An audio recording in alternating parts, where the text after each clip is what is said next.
What if I told you that one of the most important financial decisions you can make takes less than 5 minutes to start, but can literally save you in a crisis?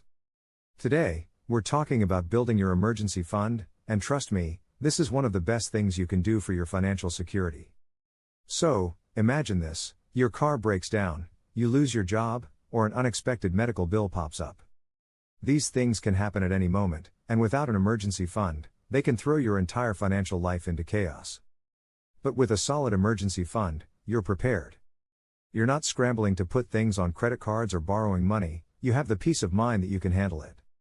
Let's dive into why having an emergency fund is critical and how you can start building one today.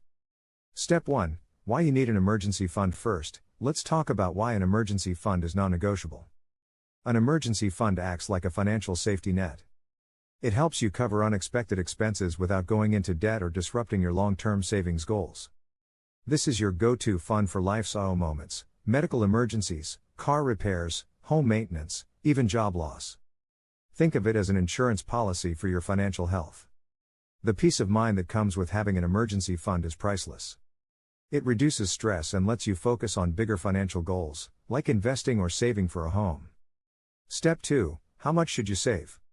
Now, the big question: how much should you have in your emergency fund? Ideally, you want to have enough to cover 3 to 6 months of living expenses. But don't let that number overwhelm you. If that sounds like a lot, start small.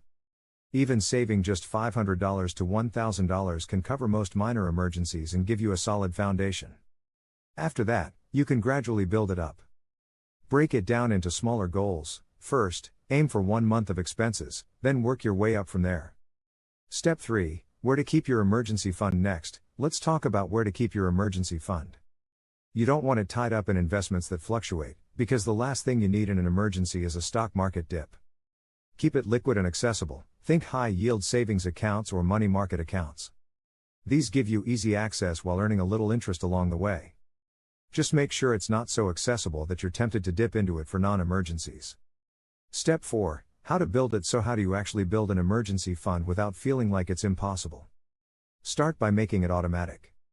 Set up an automatic transfer from your checking account to your savings account each month, even if it's just a small amount like $20 or $50. Over time, those small contributions will add up. You can also use any windfalls like tax refunds, bonuses, or side hustle income to give your emergency fund a boost. And remember, it's okay if it takes time. What's important is that you're consistently putting something away. Step 5. Common mistakes to avoid. Let's talk about a few common mistakes people make when building their emergency fund. First, don't underestimate how much you'll need. Life can be unpredictable, so always aim for more rather than less. Another mistake is keeping it too accessible, like in your regular checking account. You don't want to accidentally spend your emergency fund on non-essentials, so keep it in a separate account. And finally, don't use your emergency fund for planned expenses. This is for true, unforeseen emergencies only. Step 6. Staying consistent. Lastly, I want to stress the importance of staying consistent. Building an emergency fund doesn't happen overnight, but slow and steady wins the race here. As your income increases, or once you've paid off debt, start funneling more money into your emergency fund. And once you hit your goal of 3 to 6 months of expenses, keep it there, don't touch it unless it's a true emergency. So, to wrap things up, having an emergency fund gives you financial freedom. It's your lifeline when life throws you a curveball. Start small, stay consistent, and in time, you'll have a safety net that allows you to face unexpected expenses without stress. If you found this helpful, don't forget to give this video a thumbs up and hit that subscribe button.